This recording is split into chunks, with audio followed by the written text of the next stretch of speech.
Hi friends, కథామృత లహరికి సుస్వాగతం. ఈరోజు వానప్రస్థం second part చెప్పబోతున్నాను.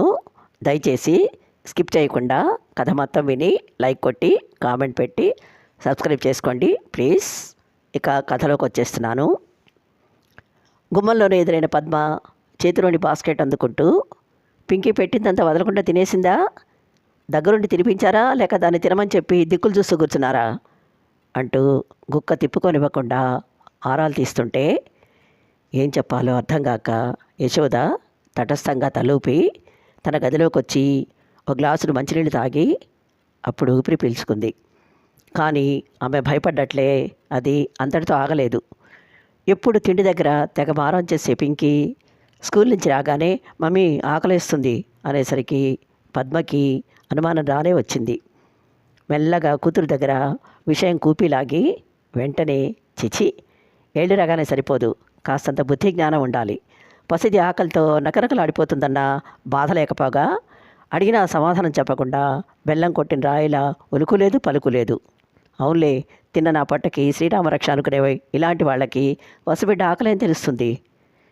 గంటసేపు అన్యాపదేశంగా సణుక్కోవడం వినిపిస్తూనే ఉన్నా మౌనమే శరణ్యమైంది. ఆఫీస్ నుంచి కొడుకు ప్రభాకర్ రాగానే జరిగిన విషయం చెప్పాలని హాల్లోకి వచ్చేటప్పటికి పద్మ భర్తకి కాఫీ ఇస్తూ, చూసారా ఈవిడ గారు చేసిన ఘనకార్యం, తీరిక రోడ్డు మీద పెత్తనాలు చేస్తూ నత్తనడకలు నడిచి లంచ్ టైం దాటాక వెళ్ళడంతో పాపం ఈరోజు పసిది తిండి తిప్పలు లేక అల్లాడిపోయింది అంటూ అత్తగారికేసి చొరచురా చూసింది. భార్య అభియోగం వినగానే ప్రభాకర్ మొహం చిట్లించి, ఏంటిది పెద్దదానివి, మరి అంత బాధ్యత లేకుండా ప్రవర్తిస్తే ఎలా? 10 నిమిషాల ముందు బయలుదేరచ్చు కదా అంటూ తల్లి మీద చిరాకు పడ్డాడు. యశోద, అది కాదురా, దారిలో చెప్పు తెగడం వల్ల ఎండలో నడవడం చాలా కష్టమైంది అందుకే అని కారణం చెప్తుండగానే పద్మ అత్తగారి మీద తాడెత్తులు లేచి, అవును పాపం, మన ఇంటి నుంచి స్కూలు 10 కిలోమీటర్ల దూరం కదా, ఎంత కష్టం పాపం వెటకారంగా మూతిప్పింది. యశోద ఇంకేం మాట్లాడలేక చిన్నబుచ్చుకొని తన గదిలోకి వచ్చేసింది. ఇలాంటివి తనకేం కొత్త కాకపోయినా ఎప్పటికప్పుడు ఏదో కొత్తగా ఆయన తగిలి సలుపుతున్నట్లే బాధ అనిపిస్తుంది. అందుకే కోడలంత విసుక్కున్నా పట్టించుకోవడం మానేసి మనసు బాగలేనప్పుడు పక్క వీధిలో ఉన్న బాబా గుడికి వెళ్ళి ఆయన సమక్షంలో కాస్త ఊరట పొందడం అలవాటు చేసుకుంది.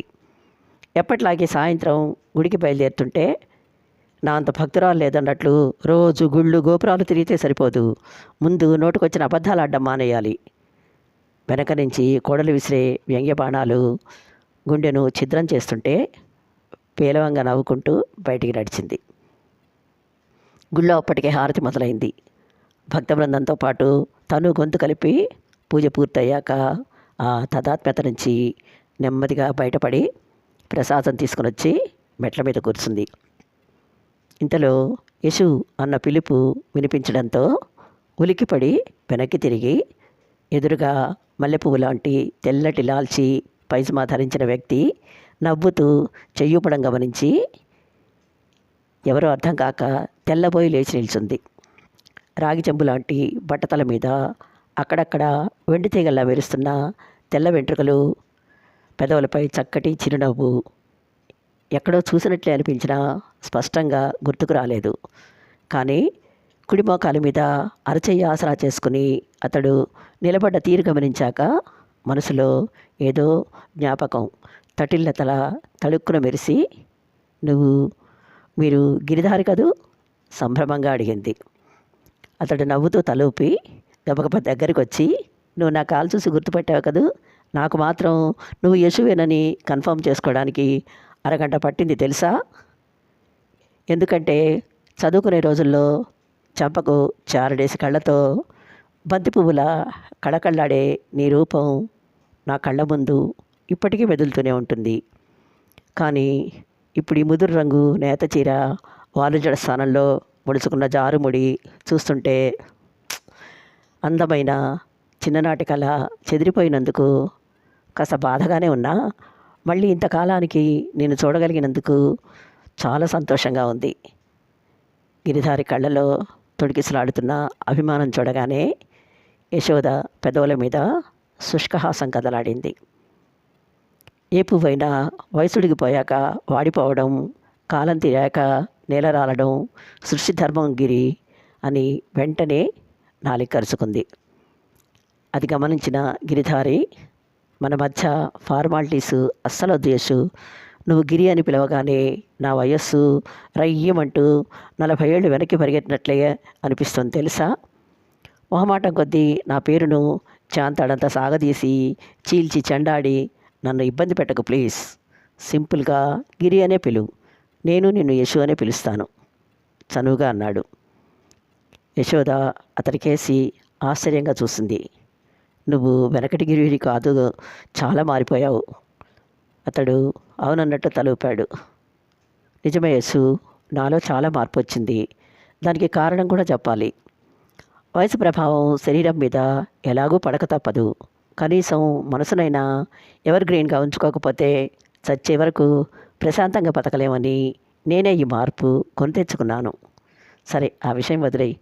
ఎప్పుడో కలిసి చదువుకున్న బాల్య నేస్తాలం మళ్ళీ ఇంతకాలానికి కలుసుకున్నందుకు నీకెలా ఉందో కానీ నాకు మాత్రం పిచ్చ హ్యాపీగా ఉంది.